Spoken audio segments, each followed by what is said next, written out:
Olá, eu sou Mário Mas. Hoje vamos estudar o livro Autodescobrimento, de Divaldo Pereira Franco, pelo espírito Joana de Ângeles, o tema Problemas da Evolução. Tema muito bacana, que se refere à nossa estada aqui no planeta.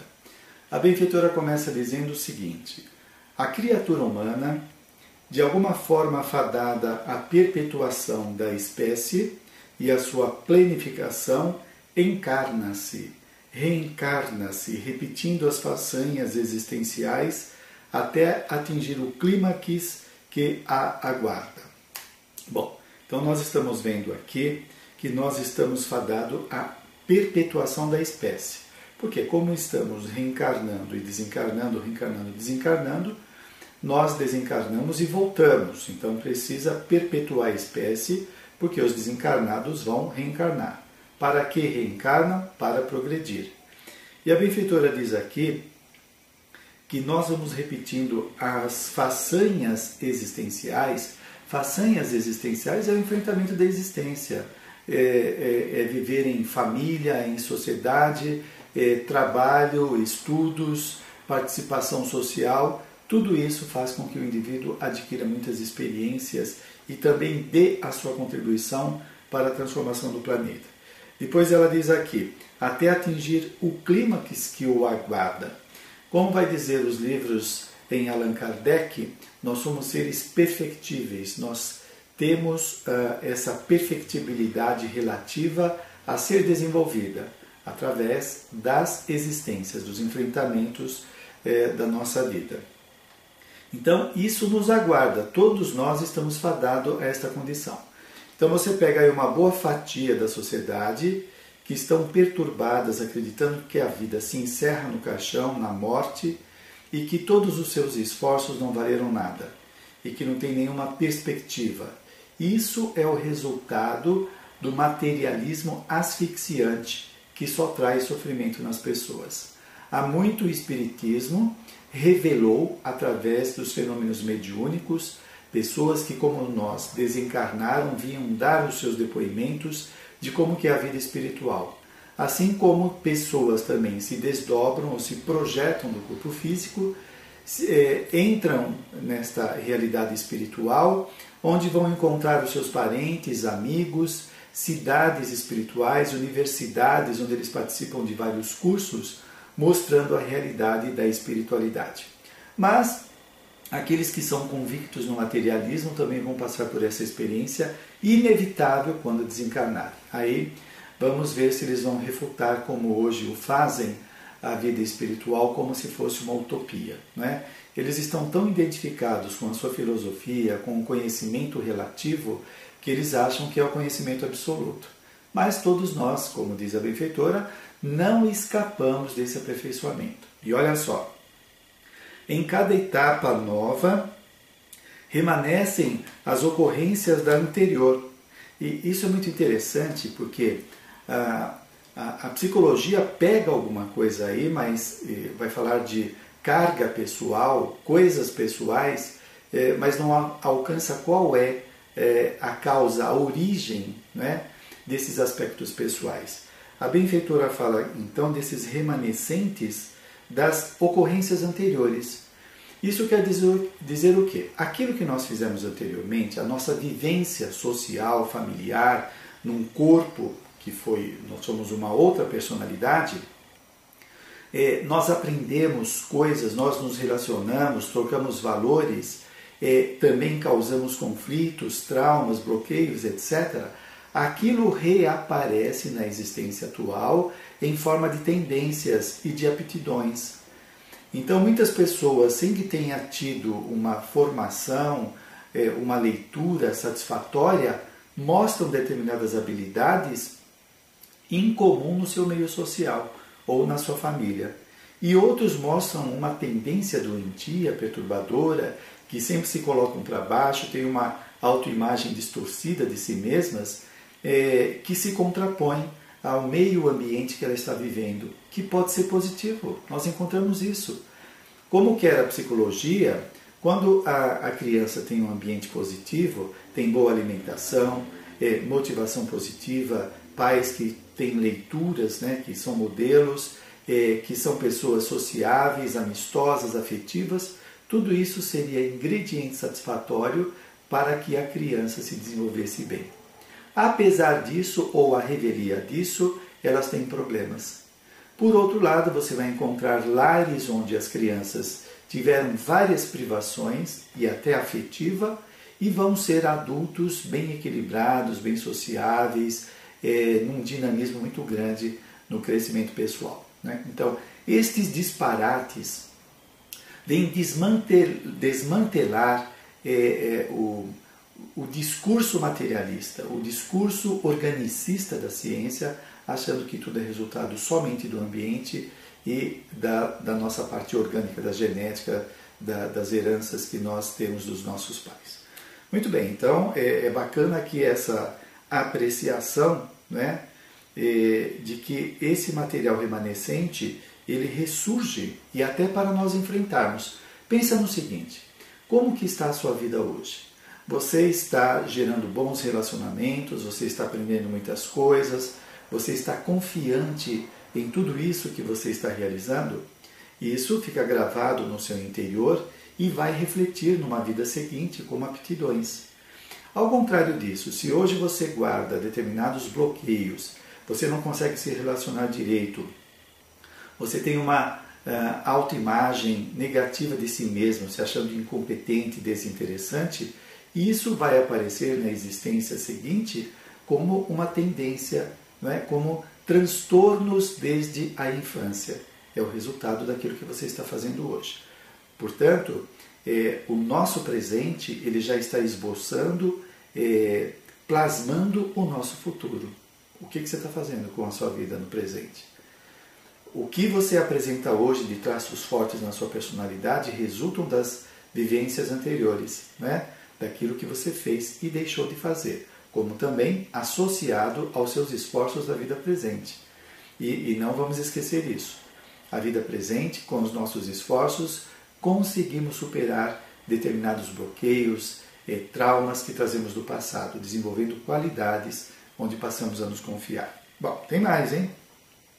E diz a benfeitora espiritual: e, através desse mecanismo, os êxitos abrem espaços a conquistas mais amplas e complexas. Por quê? Como estamos num processo evolutivo, a evolução é infinita, né? Nós vamos ampliando a nossa capacidade, as nossas possibilidades. E isso significa que cada vez vai ficando mais complexo, nós vamos lidando com coisas maiores, né? Então, as conquistas atuais estão abrindo caminho para novos conhecimentos e também para desenvolvimento pessoal de ampliação das capacidades diversas que nós temos. Então, continuando aqui. Conquistas amplas e complexas, assim como o fracasso em algum comportamento estabelece processos que impõem problemas no desenvolvimento dos cursos que prosseguem adormecidos. Tanto, então, as conquistas positivas, como também as malfadadas experiências decorrentes de dificuldades de enfrentarmos, de baixa tolerância à frustração, falta de determinação em prosseguir no nosso objetivo. Deixa eu pegar aqui o que ela diz. Mais amplas, complexas, assim como o fracasso em alguns comportamentos estabelece processos que impõem problemas no desenvolvimento dos cursos que prosseguem adormecidos, né? Esses recursos que nós temos internamente ficam adormecidos se nós não os estimulamos por causa dos conflitos que nós possamos criar. Continuando, diz a benfeitora: esmagada pelas evocações inconscientes do agravamento da existência, ou sem elas, a criatura caracteriza-se psicologicamente por atitudes de ser fraco ou forte, segundo William James, como decorrência do treinamento na luta a que foi submetida, podendo, bem ou mal, enfrentar os dissabores ou as propostas de crescimento e, graças a essa conduta, se torna feliz ou atormentada. Agora eu quero dissecar com vocês esta colocação de Joana de Ângeles. Então veja bem, esmagada pelas evocações inconscientes do agravamento da experiência. A evocação das experiências que estão no nosso inconsciente podem ser acionadas tanto por nossos pensamentos negativos diante da vida, como das ruminações, ou seja, ficar repetindo em nossa cabeça algum acontecimento que não deu certo, ou uma decepção, uma experiência que não foi realizada por motivo diverso, como você entrar numa empresa, num concurso, entrar num relacionamento afetivo. Então, o indivíduo se detém, amargando esta situação. Esta ruminação vai servir como gatilho que vai evocar no inconsciente experiências do passado que podem ser tanto da existência atual da nossa infância ou adolescência, como de vidas passadas, que são evocadas e vem uma carga de emoções, de imagens, né, que deixa o indivíduo atordoado. Poderíamos dizer, como Jung, que o indivíduo fica possuído por essas memórias ou por essas emoções. Então, continuando aqui. A criatura caracteriza-se psicologicamente por atitudes de ser fraco ou forte, como decorrência do treinamento na luta a que foi submetido. Então, quando você pega uma pessoa que ela tem uma capacidade muito grande de enfrentamento das situações, mesmo que apareçam os reveses, né, provocações, cerceamentos, pessoas que obstam os objetivos dela, e ela continua intrépida, com uma força incrível. E algumas pessoas falam, nossa, mas ela tem uma força de caráter extraordinária, ela é uma pessoa especial, é uma pessoa privilegiada. Não. Do ponto de vista espírita, a pessoa não tem privilégios sobre as outras. Não existe isso. Existe conquistas. O indivíduo tem essa força, essa determinação, por conta de experiências anteriores que foram fortalecendo a sua determinação, ou, digamos, deixando o músculo da determinação bem fortalecido por conta do exercício continuado. Do mesmo modo, uma pessoa que gera muitos problemas na sua vida, através da provocação dos outros, através da inércia, através de querer facilidades, né? Então, tudo isso pode enfraquecê-lo. Como, por exemplo, fazer uma coisa que mexe com os seus valores e gera uma culpa muito grande. Isso vai deixar fragilizado o eu, de modo a ele se sentir incapaz de enfrentar situações. Veja, estou falando isso do ponto de vista atual. O indivíduo pode trazer do passado determinadas debilidades, fragilidades, por conta daquilo que ele fez. Então, se ele cometeu um crime, se ele prejudicou alguém, se ele maltratou alguém e depois se arrependeu, isso causou um remorso muito grande e ele não reparou, isso vai aparecer no inconsciente dele, ou no comportamento atual, vai se manifestar no comportamento atual, como fragilidades da personalidade. Então é alguém que logo que enfrenta um obstáculo, ela já recua. Fica cismada que não vai conseguir, tem receios infundados, porque o fundamento desse receio vem do passado, está lá no passado, não está no presente. Mas se manifesta os resultados do que ele fez no presente, né? Então o indivíduo se vê impossibilitado de enfrentar as situações.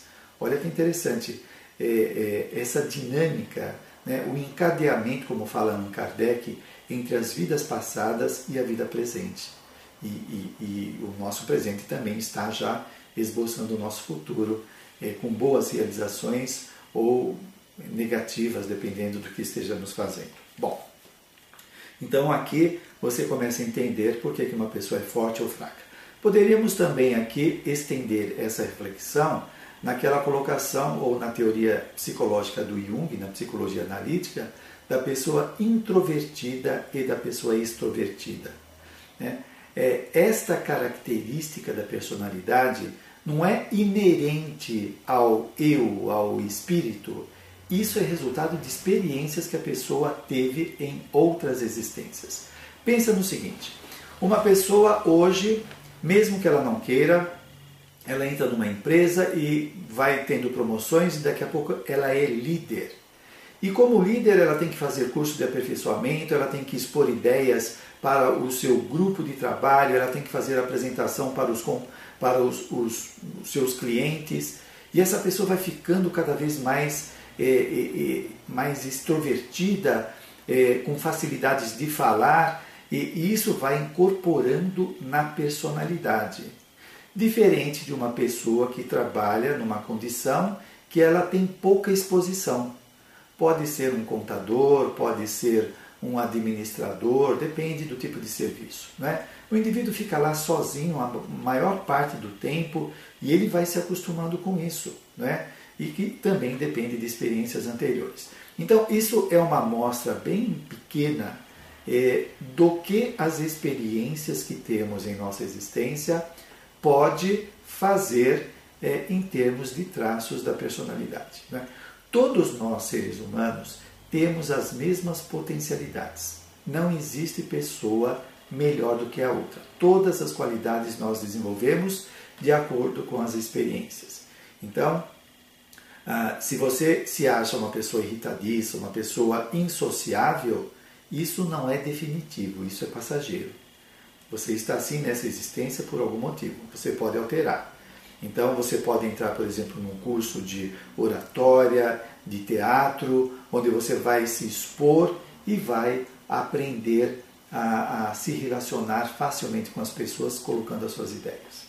Bom, continuando, você veja os desdobramentos que vão tendo esses ensinamentos de Joana de Ângeles por conta da abrangência da visão espiritual. Depois diz a benfeitora espiritual: ninguém se encontra isento do patrimônio de si mesmo como resultado dos próprios atos. É o que eu estava falando anteriormente.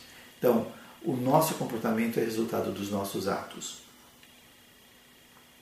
Não é um privilégio. Você nasceu numa família de letrados, de pessoas estudiosas, e você vai herdar isso facilmente, né? Você vai ser brindado pela vida com esta condição. Aquele que nasce numa família de analfabetos, então ele tem azar. Não. Antes de o indivíduo reencarnar, já existe um programa de onde ele vai reencarnar.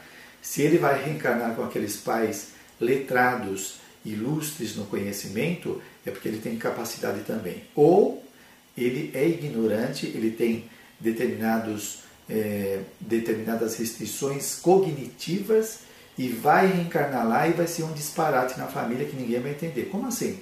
Todo mundo aqui gosta de ler, faz pesquisas, dá aula, ele não gosta de ler, não consegue entender nada. Pois é, ele está reencarnando nessa condição por mau uso do conhecimento no passado, onde provavelmente usou conhecimento para fazer pessoas sofrerem, para torturar, enfim, né, para fazer alguma coisa que trouxe sofrimento para terceiros, ou para si mesmo, né? Usou conhecimento com excessos de narcisismo, pensando excessivamente somente em si, se gabando, etc. E isso pode gerar uma autocobrança quando ele desencarna. Ele vai ver os excessos que ele cometeu desnecessariamente e o arrependimento, os tormentos que ele provoca a si mesmo, pode fazer com que haja alteração do perispírito, que é o corpo espiritual, que vai afetar então a sua cognição. Muito bem, continuando. Então, a benfeitora fala desse patrimônio que todos nós trazemos. E depois ela continua. São eles os responsáveis diretos por todas as ocorrências da marcha evolutiva, o que constitui grande estímulo para o ser, liberando-o dos processos de transferência de responsabilidade para outrem ou para os fatores circunstanciais, sociais, que normalmente são considerados perturbadores. Então, o indivíduo não pode transferir o modo como ele se encontra ao meio social, né? Vamos com cautela.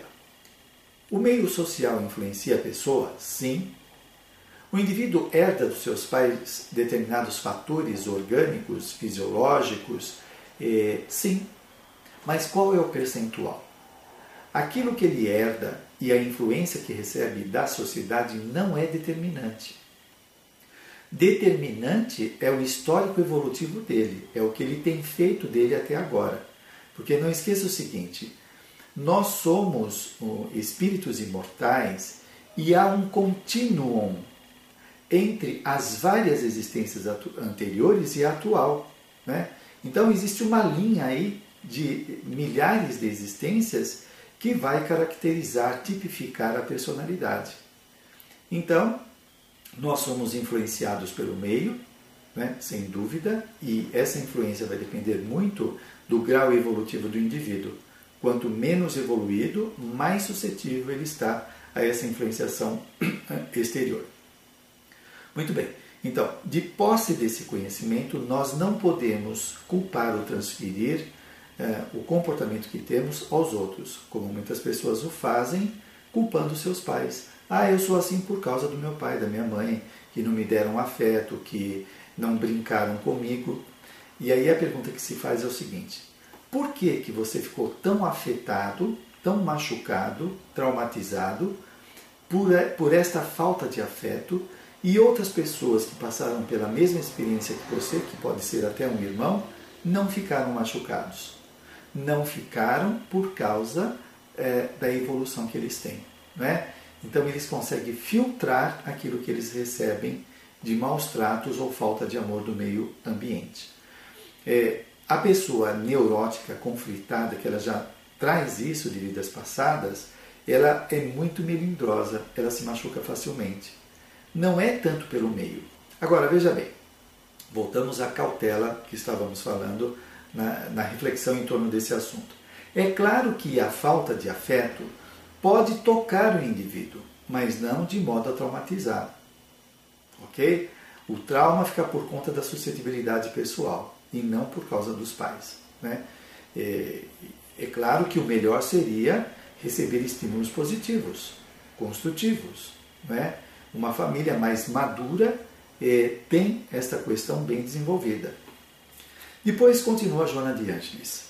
Mesmo quando os imperativos genéticos insculpem situações orgânicas ou psíquicas constritoras no indivíduo, esses se derivam da conduta pessoal anterior e devem ser considerados como estímulos ou métodos corretivos educacionais a que as leis divinas, ou melhor, as leis da vida recorrem para o aprimoramento dos seres humanos.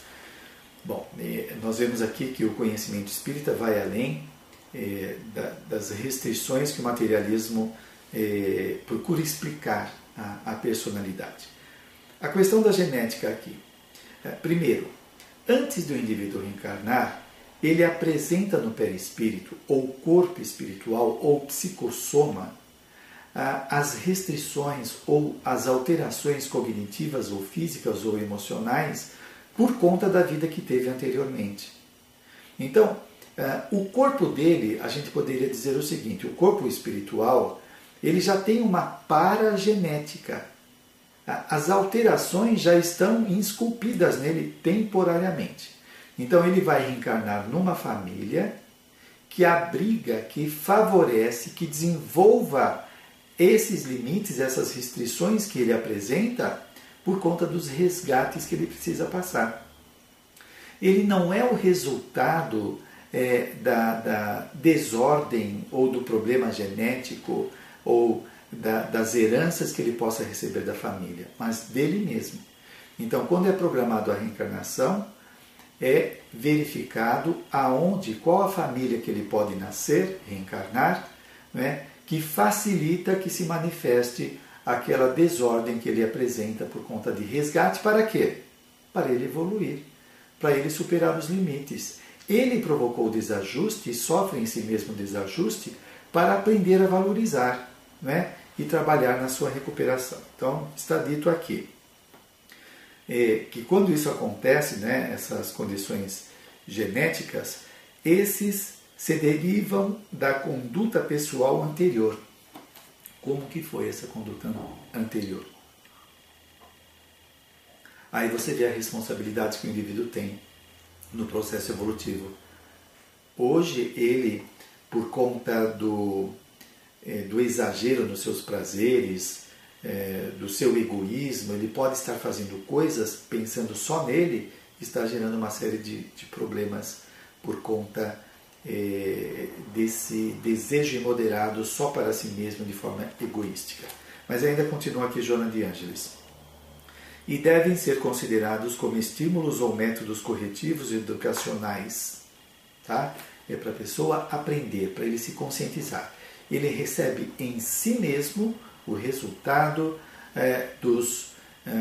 das realizações negativas, perturbadoras que fez tanto para si mesmo como para os outros. Por exemplo, vamos pegar um caso pessoal. O indivíduo, por conta da sua jovialidade, começa a sair com os amigos, entra na bebida e vai se acostumando a beber para se soltar, para ser mais falante, etc. Né? E ele vai se enveredando por aí, vai se viciando e daqui a pouco começa a trazer alterações orgânicas, pode alterar o seu fígado, o seu estômago e trazer uma série de doenças ou ocasionar outras tantas doenças. Ele está alterando o seu perispírito. Então, ele está com o fígado todo alterado que vai refletir na próxima existência. E aí você poderia dizer, mas ele não vai desencarnar e vai nascer num corpo físico? Por que ele precisa da doença? Porque fica no perispírito. Fica no perispírito como se fosse um lembrete. Olha o que você fez para você. Agora você vai renascer com essas lesões, com essas restrições, né? Sofrer com isso para aprender a valorizar. E aí a pessoa, então, vai se recompondo na existência e se conscientizando. O que ele está fazendo está refletindo nele mesmo. Acontece igualmente quando ele prejudica pessoas. Né? Ele pode, por exemplo, maltratar uma pessoa afetiva, desprezar, colocar para baixo, humilhar.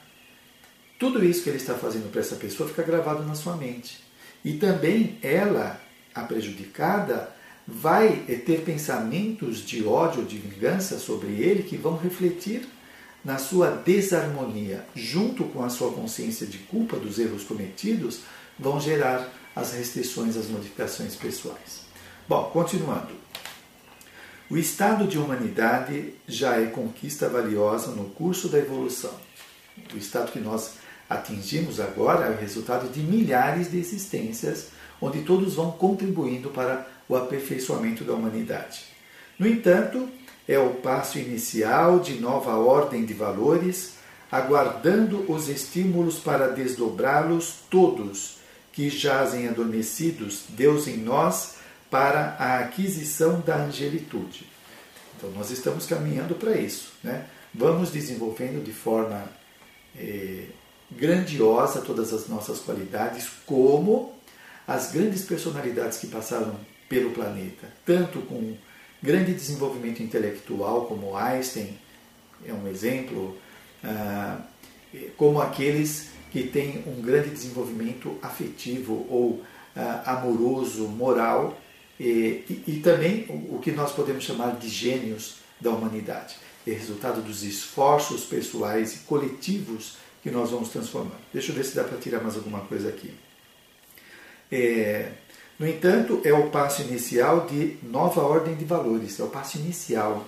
Agora que nós estamos aprendendo a ter a ética em nossa conduta, né, com a vinda de Jesus principalmente, onde nós aprendemos desejar para o outro tudo aquilo de bom que nós queremos para nós e não desejar o mal para o outro como não queremos para nós. Né? E também a lei de causa e efeito faz com que o indivíduo aprenda, ele veja em si mesmo o resultado da sua maldade, né? Então ele vai aprendendo a respeitar o outro. E aí nós vamos aperfeiçoando cada vez mais os nossos relacionamentos interpessoais. E nós estamos caminhando para a angelitude, é um grau de evolução muito grande e até onde nós estudamos não é o fim não da evolução, né? Porque a evolução é infinita.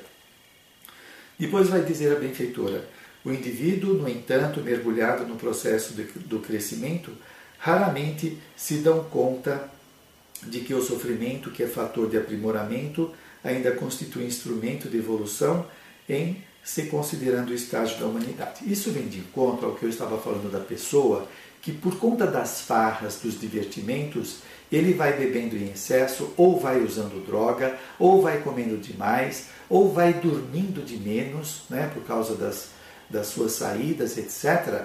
E isso vai alterando o corpo, trazendo doença.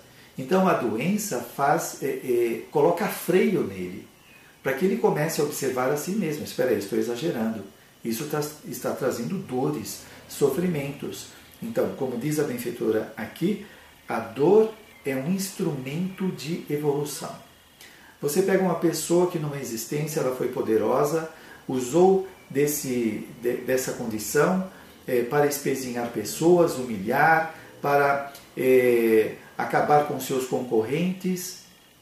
Tudo que o indivíduo faz é regido pela lei de causa e efeito, inclusive as empresas e instituições. Todos os que ele prejudicou vai refletir nele e ele é responsável, né? De forma relativa daquilo que ele fez. E ele vai ter que reparar.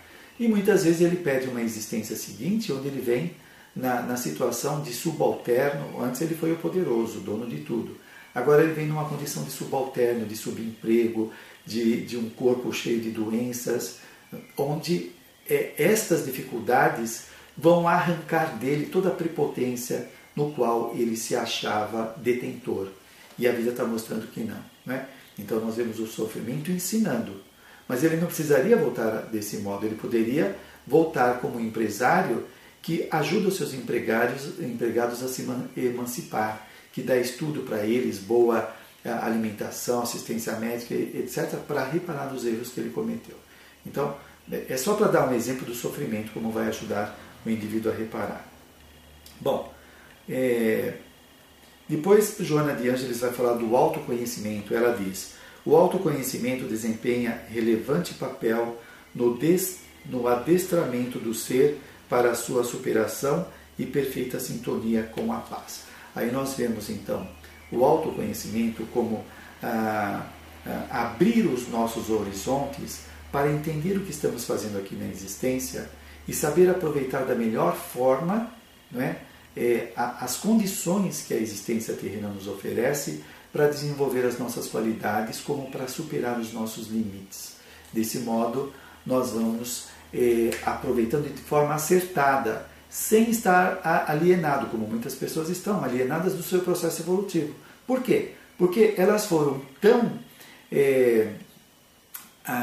aliciadas, né, assim, nas sugestões do consumismo, da visão utilitarista da vida, do mercantilismo, que elas acham que a vida se resume na conquista de coisas, nas compras, nas realizações. Ela só foca isso, não foca no seu crescimento, na superação das suas dificuldades de relacionamento, na falta de afeto, na falta de empatia com os seus iguais, etc. Então, ela focou naquilo que a sociedade consumista apregoa como mais importante. Você tem que chegar lá no topo, cheio de recursos, carros novos, viagens, corpo sarado, etc., sem cuidar da alma doente. Não. O objetivo é cuidar da alma, do espírito que somos, para que a vida tenha sentido. Senão, tudo isso que ele tem, chega uma hora que não consegue mais saciar, né, os seus anseios. E aí vem o vazio existencial. Bom, vamos terminar aqui com Joana de Ângeles, quando... Deixa eu ver aqui uma colocação. Joana de Ângeles fala: reflexão e diálogo, honestidade para consigo mesmo e para com o seu próximo, esforço constante para a identificação dos limites e ampliação deles, constituem terapias e métodos para transformar os problemas em soluções, as dificuldades em experiências vitoriosas, crescendo sem cessar. Você veja que é uma postura madura na existência. Reflexão e diálogos. Refletir sobre a nossa existência. O que eu estou fazendo aqui? Para que eu estou aqui? Quem são as pessoas que estão ao meu redor? elas fazem parte do meu círculo evolutivo, do meu grupo evolutivo. Depois ela diz, honestidade para consigo mesmo, do que eu gosto, o que eu não gosto, eu sou autêntico ou não com as pessoas, eu faço tudo o que elas querem e deixo de cuidar do meu crescimento, ou eu sou muito egoísta, só penso em mim em detrimento dos outros, é uma boa reflexão, não é? Depois ela diz, esforço constante para a identificação dos limites e ampliação deles. Os limites. Eu tenho dificuldade de dar afeto, eu vou trabalhar essa questão. Eu vou aprender a dar afeto, vou aumentar essa capacidade em mim.